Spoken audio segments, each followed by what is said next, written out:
Bien, bienvenidos a la Cuadratura del Círculo. Vamos a tratar ahora un tema, digamos, crítico, que es cómo vamos a hacer para recuperar la economía luego de la parálisis que estamos viviendo como consecuencia de la cuarentena. Estamos con Elmer Cuba, que tiene, digamos, planteamientos muy elaborados al respecto. Él nos va a explicar su punto de vista y vamos a intervenir Gonzalo Priaque, Aldo De Filippi, el que habla. Como ya sabemos, las medidas que se toman para combatir el coronavirus pues son tremendamente destructivas de la economía porque paralizan entre el 60 y el 70% del PBI. Y claro, esto está produciendo unos daños que pueden terminar siendo, digamos, irreparables si es que no se maneja bien la cosa. El Perú, a diferencia de otros países, tiene la gran ventaja de que ha logrado, gracias al modelo económico implantado desde los 90, acumular reservas y ahorros que le permiten pues afrontar esta situación con digamos, cierto arsenal de recursos importante.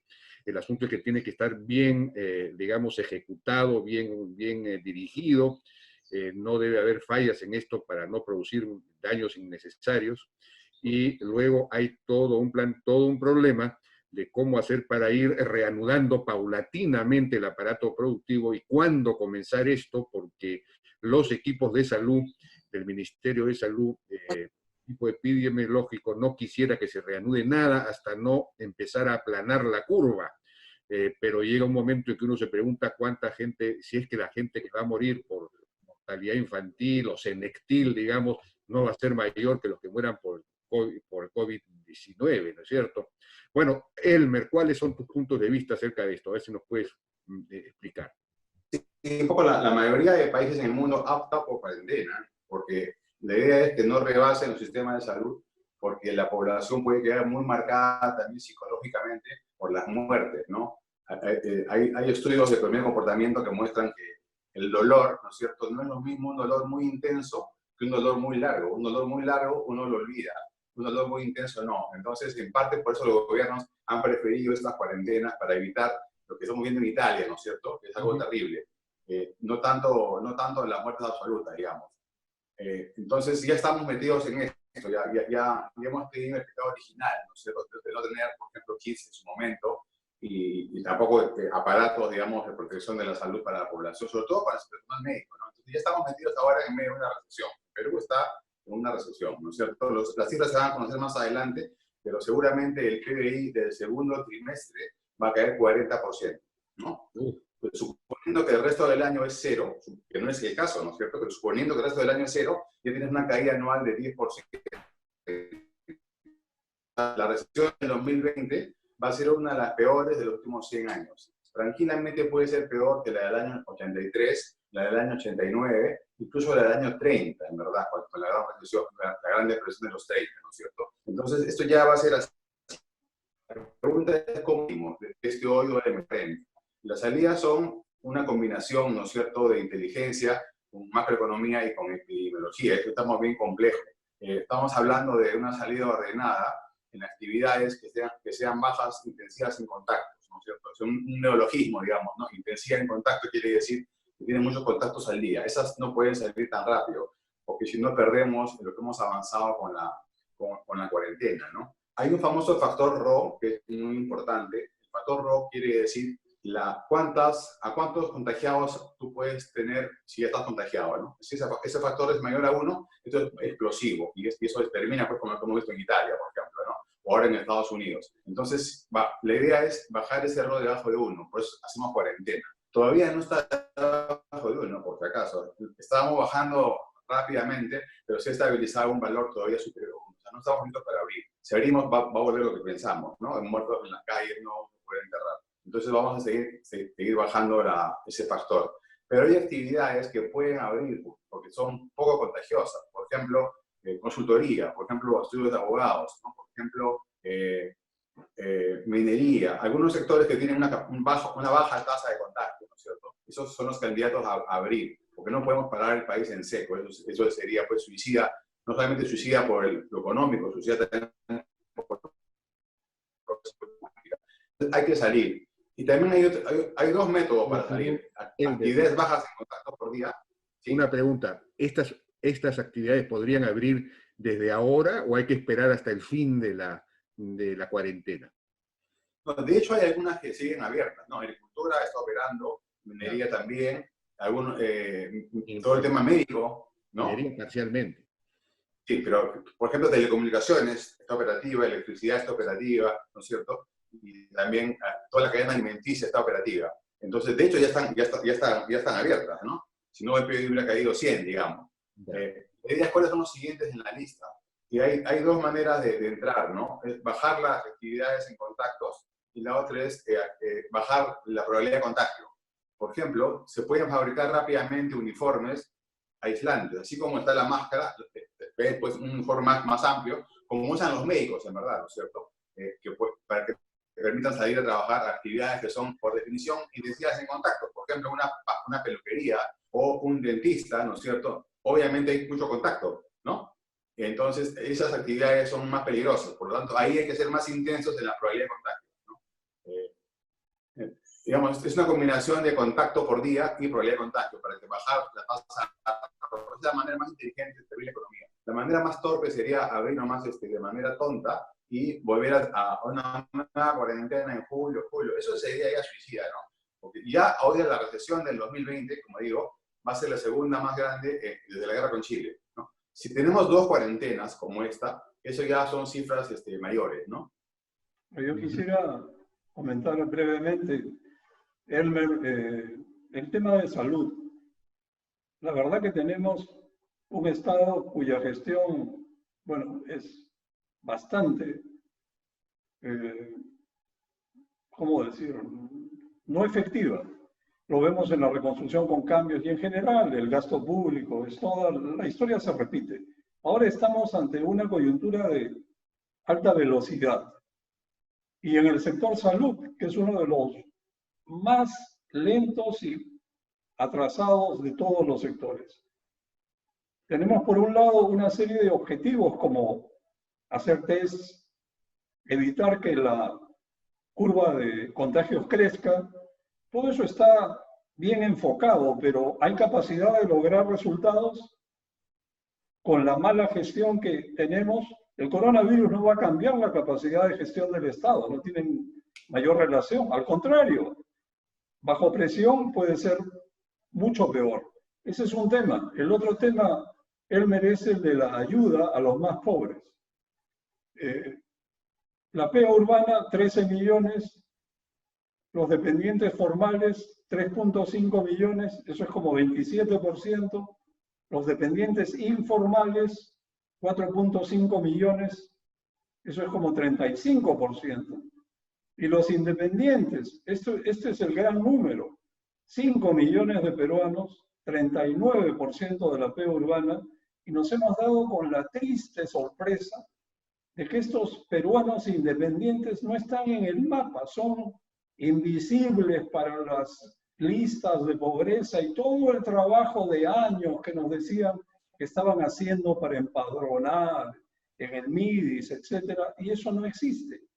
Sospecho que de repente desde el punto de vista del MEF un independiente se gana la vida todos los días, ¿para qué lo vamos a empadronar? No es un pobre y además seguro que tiene camioneta, tiene casa y no es tan pobre como aparenta. Bueno, de repente el 10% de los independientes tienen ese nivel, pero el resto debe estar muy mal. Una pregunta, Elmer, ¿tú tienes alguna aproximación de cuántos peruanos viven al día? Porque hasta ahora esos 380 soles, 3 semanas después de iniciado el programa, solo ha llegado a 2/3 de los beneficiarios. Se van a demorar, con suerte, un mes y encima viene la segunda tanda. Esto es en cámara lenta y por estas ineficiencias, de repente hay que prolongar el encierro y eso va a ser insoportable. No sé qué puedes comentarnos sobre eso. Sí, en verdad, el coronavirus al final es un test a todos los países del mundo, un test a las instituciones, a la sociedad misma, a su capacidad de resiliencia, ¿no? Y Perú no está bien plantado ahí, ni por el lado de cohesión social, ni por el lado de la capacidad institucional. Ha habido mucha desidia en todos estos años de seguir avanzando en reformas. Por ejemplo, hace unos años se lanzó una propuesta de que todo peruano debe declarar renta, pague o no pague. Si yo gano 500 soles, igual declaro, ¿no? Obviamente soy exento, pero el Estado tiene que saber cuánto gana la gente. Eso es lo mínimo en los países normales, digamos, ¿no? No digo para cobrar, porque si tú eres pobre no pagas, pero tienes que una declaración jurada de impuesto a la renta anual es lo mínimo para la ciudadanía, ¿no? Tenemos decenas de miles de personas que van todos los días a los hospitales, a las comisarías, a los colegios. O sea, aparece como ciudadanos a la hora del gasto, pero a la hora de declarar los impuestos no aparece, ¿no es cierto? Entonces hay una gente ahí que no se sabe bien cuánto gana, ¿no?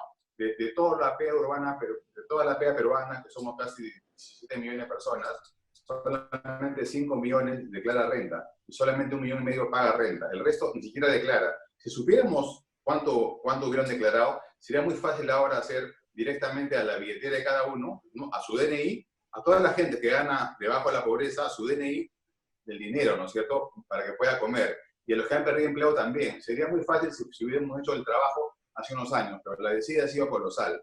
Igual en el tema de la informalidad laboral, decenas de trabajos, aproximaciones al Ministerio de Trabajo, al MEP, para comenzar a formalizar la economía por el lado laboral, y tampoco ha ocurrido. Si hubiésemos estado listos efectivamente ahora, podríamos haber dado planes específicos a la persona y a la compañía, ¿no es cierto?, para poder funcionar. Como eso no tenemos, y ya es llorar hacia el pasado, ya es otro país, ya estamos de acá hacia adelante. Ya la historia, la hora de rendir cuentas y tomar los ajustes será el futuro, pero ahora hay que resolver el problema. Y ahora estamos fallando, porque efectivamente no todos la gente que está vulnerable en el mundo urbano está recibiendo, y pronto va a salir a la calle a seguir trabajando. No hay manera que la policía o el ejército puedan controlar a hordas de gente. Puedes meter a 10 tipos a la comisaría, pero no a 2.000 en una comisaría. Por lo tanto, eso puede explotar, y hay que ser más inteligentes y rápido para poder dar ese subsidio a estas personas. Eso es por un lado. Por otro lado, a las compañías, ¿no es cierto?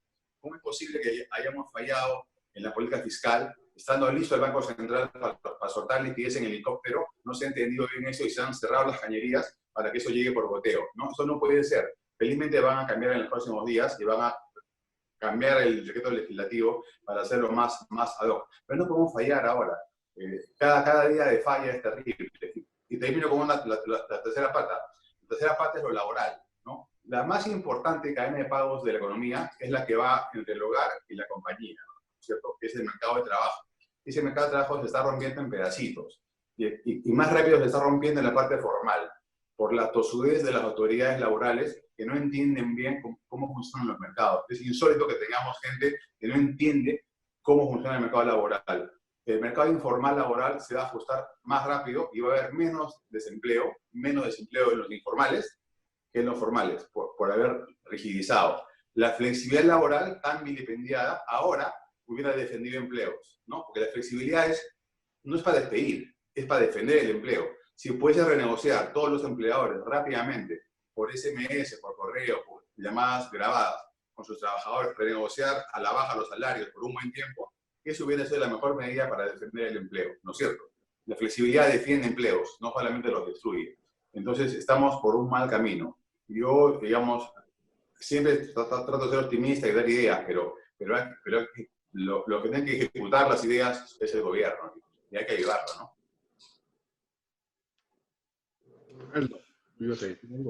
Sí, a ver, Elmer, yo tengo, bueno, muchas preguntas y realmente siempre es muy interesante escucharte. Las cifras que das pues son tremendamente preocupantes, pero digamos que conservadoramente, si el PBI cayera, no sé, digamos mínimo un 3%, esto significa un aumento en la pobreza de ¿cuánto? Más o menos 800.000 nuevos pobres, o sea, estamos hablando de 8 millones de pobres.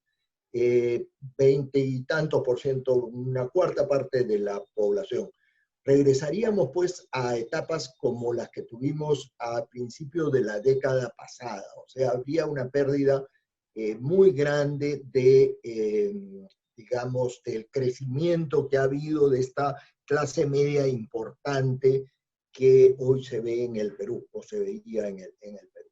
Ahora, tú hablas de digamos, esta economía de baja intensidad, lo que en el mundo se ha venido a llamar el low touch economy. por ejemplo, actividades como el e-commerce y el e-health y todas estas funciones que se pueden realizar. Tú hablabas de esto de abogados, consultoras, etc. O sea, la primera cosa que habría que hacer es facilitar todo este tipo de actividades para que por lo menos quienes pueden trabajar de su casa lo puedan hacer. Hay empresas como las empresas que producen bienes de consumo que sí están produciendo, muchas de ellas, de hecho las podemos adquirir en el supermercado. Pero hay una serie de otras, turismo, por ejemplo. El caso del turismo es patético y eso no se va a recuperar por meses, si no es por más de un año.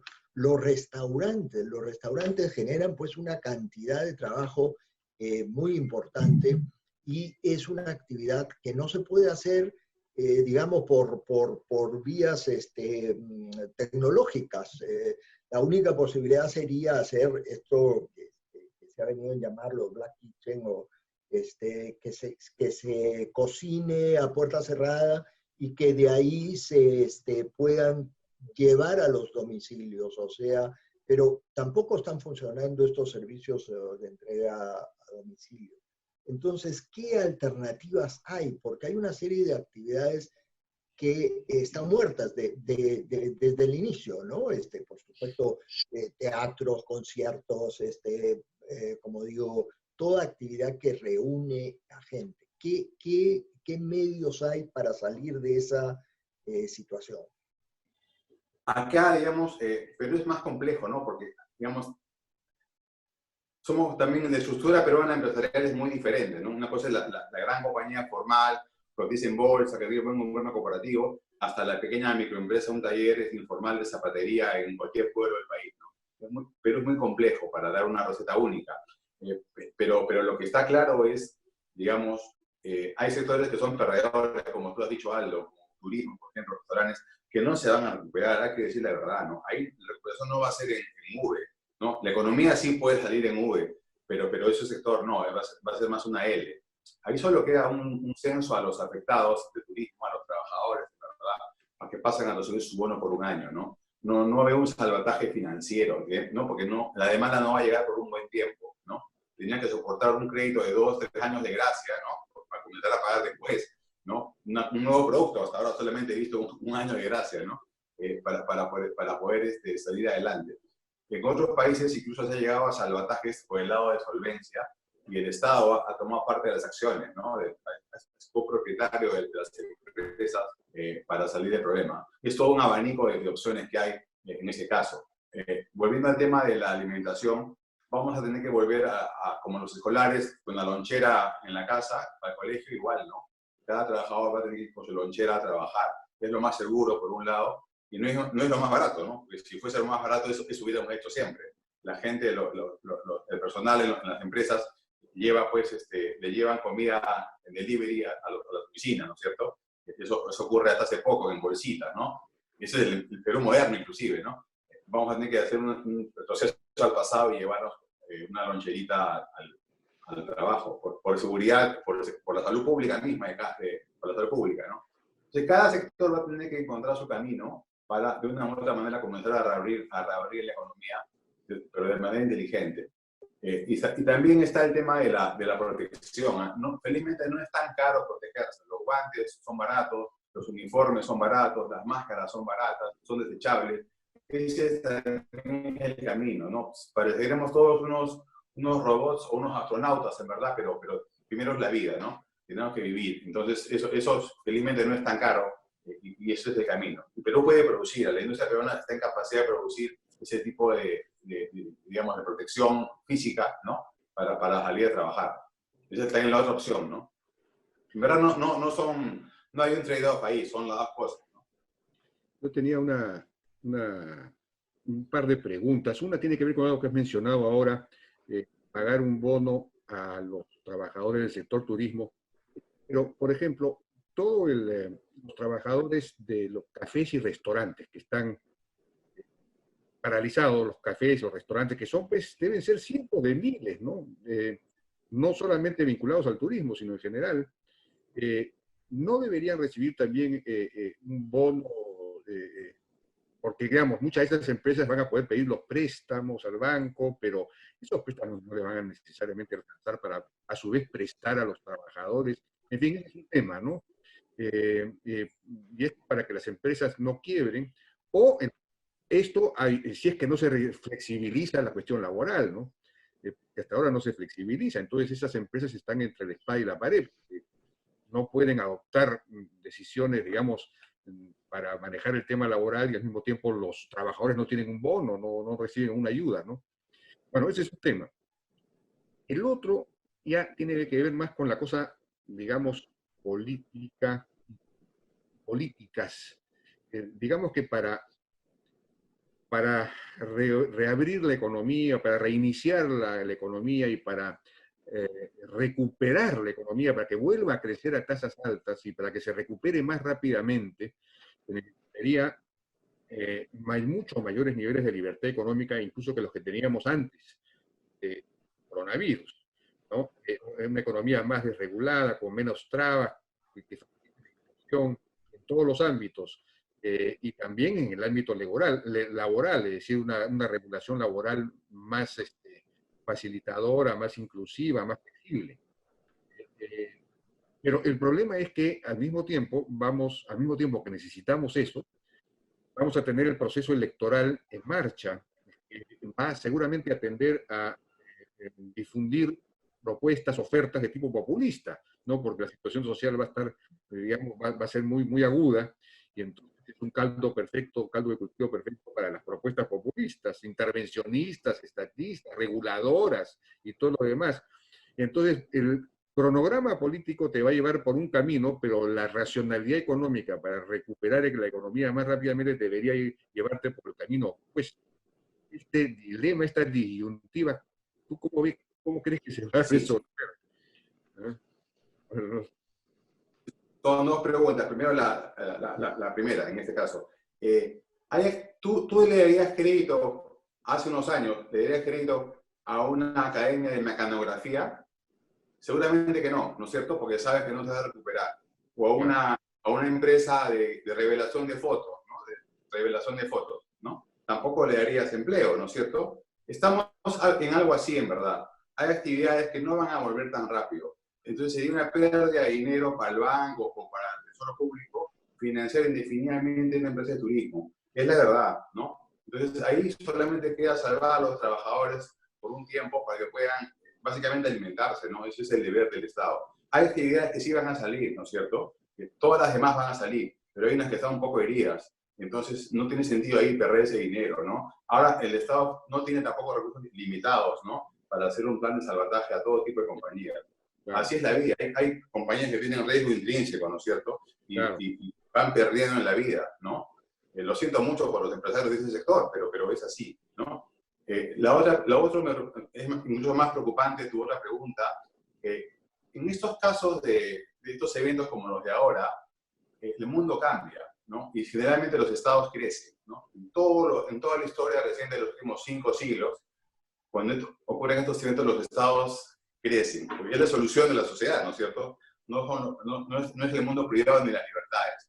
Entonces ahí hay que tener mucho cuidado, porque hay estados que crecen, pero crecen manteniendo buenas políticas, y otros que van hacia el lado de malas políticas, ¿no? Al autoritarismo, por ejemplo. El autoritarismo va a estar presente, el populismo va a estar presente. No son amenazas peruanas, son amenazas mundiales, ¿no? Amenazas mundiales. Entonces, eso está en juego. Es lo que los grandes economistas de estos tiempos llaman es el momento estelar, ¿no es cierto? Cuando pasan cosas de este tipo, como la peste negra en su momento, que después nació un poco de las libertades de la Edad Media, o el tema de los descubrimientos digamos, de los grandes estados hoy día, lo que es Inglaterra, ¿no es cierto? Son eventos cruciales, que cambian la trayectoria. Eso también va a pasar en nosotros. Por eso decía que este es un test a las sociedades y a los estados de todo el mundo. Perú no está muy equipado, ¿no? Por suerte hemos tenido en los últimos 30 años mejores políticas que en los últimos 100, ¿no es cierto? Y eso hay que defender. O sea, la gran batalla, aparte del coronavirus, ¿no? Aparte del coronavirus y aparte de la recesión económica, que las dos son realidades, la siguiente batalla es el 2021, con las elecciones, ¿no? Y el campo está listo para posturas populistas de ambos extremos. Y ahí podemos naufragar. Yo creo que hay que poner todas las varas ahí para defender eso más adelante, ¿no? Porque más que todo la recesión, quiero explicar mejor lo que quiero decir. Esta recesión es muy aguda, ¿no? Hace tierra en el segundo trimestre. El segundo trimestre hemos calculado en macroconsumo una caída de 40% de producto en el segundo trimestre. Eso en el año te da una caída de 10%. O sea, 2020, 10% para arriba, no es como 3% que dijo Aldo. 3%, eso sería pues una maravilla, ¿no? Este año el PIB va a caer entre 10 y 12%. Pero no es así el 21. La gente es la misma que antes, ¿no es cierto? Las capacidades no son las mismas que teníamos hace 2 meses. Las compañías están ahí, la infraestructura está ahí. Vamos a salir del tema económico, no tengo duda. Después de mucho sufrimiento por meses, vamos a salir. Pero no sería horrible salir y morir en la playa, ¿no? Que es las elecciones del 21. Claro. Quisiera comentar algo. Recuerdo que en el 2008 el producto cayó cerca de 8%, pero otro tema. Elmer habló de dinero de helicópteros. Pero la verdad yo entiendo que el dinero de helicóptero es una emisión inorgánica, es decir, sin respaldo. Simplemente el Banco Central suelta billetes y se meten en la economía, como creo que está planeando hacer Inglaterra. Acá lo que se planteó por 30.000 millones de soles eran ripos, eran operaciones de reporte, con respaldo. Pero por otro lado, ese diseño tiene un lado que no es tan realista, porque digamos que el 30%, para ser magnánimo, de esas colocaciones se cae, no se recupera. Eso debiera volverse subsidio. O sea, esa parte de ese helicóptero y el 70% neto con retorno sería pues operaciones de reporte. Me parece, hay que ser un poco más pragmáticos. Y por otro lado, el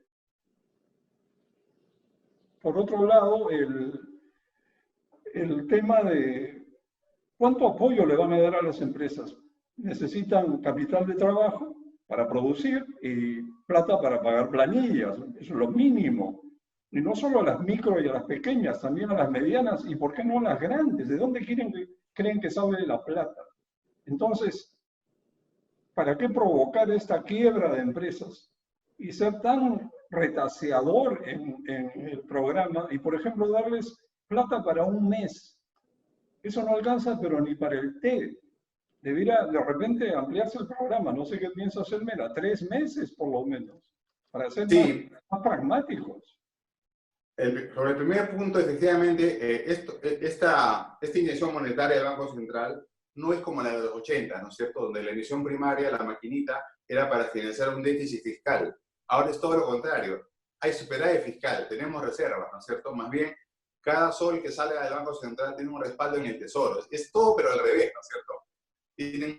Es una garantía estatal a ese crédito. Es una maravilla que en el Perú podemos darnos el lujo de inyectar esos soles como respaldo del Tesoro, ¿no es cierto? 180 grados distintos va a ser Argentina o Brasil, ¿no? Como ya no pueden financiar su deuda pública con nuevos créditos, ahí sí la inyección monetaria del peso argentino va a ser a cosa de una mega inflación, lo siento por ellos, ¿no? Y muchos países de Centroamérica también se van a ir a una mega inflación para poder sustentar justamente el déficit fiscal. En el caso peruano, felizmente es totalmente al revés, ¿no? Es el fisco que pone el pecho a través de sus activos, ¿no es cierto?, garantizando la deuda. Lo que no se ha entendido es que este helicóptero está mal diseñado, ¿no? Porque ha sido justamente, parece un programa de crédito de segundo piso, digamos, un plan de fomento de segundo piso, ¿no? Cuando en verdad es una inyección monetaria rápida, es usar los bancos como ventanillas, ¿no? Acá no hay riesgo moral, queremos que haya riesgo moral, mejor dicho, ¿no? Que la gente use el dinero. Sobre tu propuesta de 3 a 6 meses, eso hay que hacerlo cada mes, en verdad, como no sabemos, ¿no? Aquí irlo graduando, ¿no? Porque este es un virus que tampoco sabemos cómo bien controlar. Entonces yo sí diría, oye, esto es por un mes y en el siguiente mes volvemos a hablar. Volvemos a hablar, todo se va ajustando, ¿no es cierto? Así como en el mercado laboral. Tú negocias los salarios a la baja por 3 meses y en 3 meses hablamos. De repente ya lo subimos de nuevo o lo mantenemos 3 meses más, ¿no? Hay que ser muy flexibles aquí. Y efectivamente, ha estado mal diseñado el helicóptero y creo que el helicóptero va a volver al puerto nuevamente a ser refaccionado, a volver a salir con la liquidez en las próximas semanas por esos errores de diseño que ha tenido, ¿no? Ahora, no descarto que la plata no es ilimitada. Quizás hay un pequeño inconveniente. Efectivamente, lo ideal es soltar el apoyo a las empresas mes a mes. Pero si para soltarlo te demoras un mes, en realidad estás soltando el apoyo de un mes cada 2 meses. Y eso es el problema, la falta de dinámica. Esto no se ejecuta. Ahí hay un grave problema. Sí, también me olvidaba un tema que no es menor, en verdad. Tienes que dar al sector privado una especie de ruta, ¿no es cierto? Es decir, ya, la salida ordenada de la economía va a ser de esta manera. Si yo sé que va a ser de esa manera, sabré cuánto tengo que negociar para bajar los salarios, o cuánto tengo que despedir, ¿no es cierto? O sea, van de la mano, la decisión de financiamiento va de la mano de cuándo voy a salir yo a trabajar y cuándo voy a contratar. O sea, el mercado laboral, el mercado de bienes y el mercado crediticio son parte del mismo circuito. No puedo soltar una idea por acá, otra por acá, otra por allá, porque no va a funcionar. No, es un plan integrado. Las decisiones son conjuntas, ¿no? La compañía decide contratar trabajadores, endeudarse en función de cuándo voy a salir. Si tú me dices que voy a salir en diciembre, ya veré qué hago. Si voy a salir en junio, ya veré qué hago. Si tú no me dices nada, ¿cómo tomo crédito? ¿Cómo gradúo el crédito? Voy a tomar todo lo que pueda y me lo voy a gastar, ¿no? Déjame hacer una pregunta un poco más digamos, de mediano plazo, ¿no? En el Perú normalmente apagamos incendios y no pensamos en hacia dónde está yendo el mundo y qué se puede hacer para adaptarnos a esa realidad.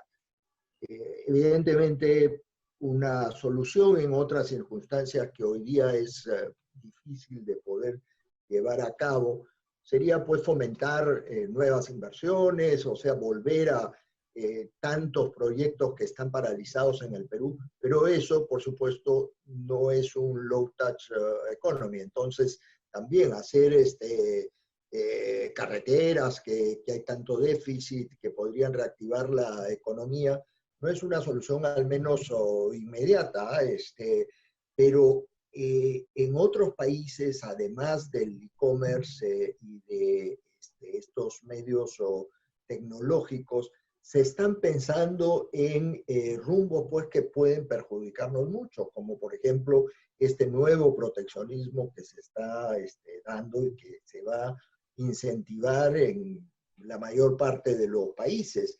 El tema del supply chain ha cambiado completamente porque hay un desabastecimiento total de una serie de insumos. O sea, ya lo hemos visto inclusive antes de la cuarentena, no se podían conseguir algunos celulares porque China no los estaba produciendo. O sea, estas cadenas se están no solamente alterando, sino que además se han paralizado. Y por otro lado, hay nuevas tecnologías, yo me imagino de que se va a incentivar mucho más la robótica y actividades que requieran menos trabajo, menos participación de los trabajadores. ¿Qué se puede hacer para adaptarse o para, por lo menos en el Perú, aprovechar nuestras ventajas comparativas y poder ir a integrarse, entre comillas, con los aparatos productivos del mundo? Y tu pregunta, digamos, es correcta, al margen de este fenómeno coronavirus, ¿no? Y es una realidad que el mundo se ha ido por el lado tecnológico, robótica y tamaño de información, y Perú ya ha estado fuera de eso, ¿no? Perú ya ha optado por ser un gran proveedor de minerales, un gran proveedor de agricultura, exportación y turismo, en verdad. Nuestros sectores de estrella son minería, agroexportación y turismo. Ahí somos de clase mundial, ¿no es cierto? Machu Picchu compite de clase mundial con cualquier turismo. Igual un arándano peruano o el cobre, ¿no es cierto? Esos son los sectores de punta. Los demás no son de punta, ¿no? La industria, los servicios que tenemos, servicios en general, ¿no es cierto? Son no transables, son para las ciudades, ¿no? Entre nosotros, digamos, comerciamos. Y en el mundo somos triunfadores en esos tres productos. Y vamos a seguirlo así. Pero uno de ellos se ha pinchado la llanta, ¿no? Que es turismo, ¿no? Que no es menor, ¿eh? Turismo es un gran empleador, pesa casi 3 puntos de producto y es una herida muy fuerte que hay que salvar ahí. Lo otro es invertir, obviamente, en la gente, ¿no? En el Perú, muchos nos lamentamos a veces cuando una mina no sale a flote, como por ejemplo Tía María, ¿no? Gastamos decenas de miles de energía para que Tía María salga y no sale.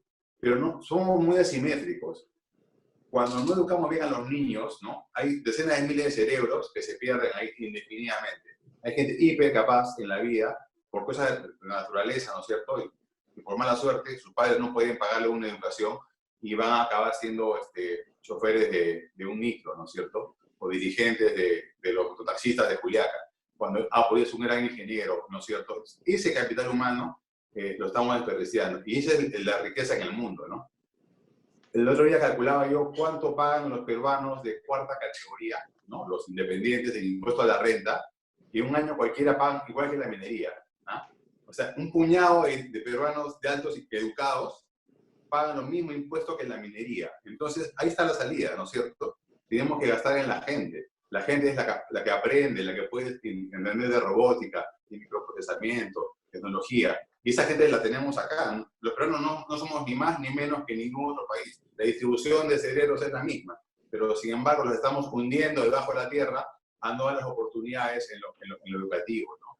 Esa es la gran derrota de Perú, no usar a su gente que la tenemos, y nadie habla mucho de eso, ¿no? Porque, bueno, como no son miles de personas individuales, no es glamoroso, ¿no? Pero eso es una gran pérdida. Estamos hundiendo riqueza en el suelo, como en la minería, al no dar oportunidad a esas decenas de miles de compatriotas que podrían ser, imagínate esa gente, 1 millón más de gente educada trabajando en Perú, es como tener la doble de minería, ¿no? En impuestos. Elmer, me parece, no sé, que quería consultarle a Gonzalo, creo que ya estamos llegando al final.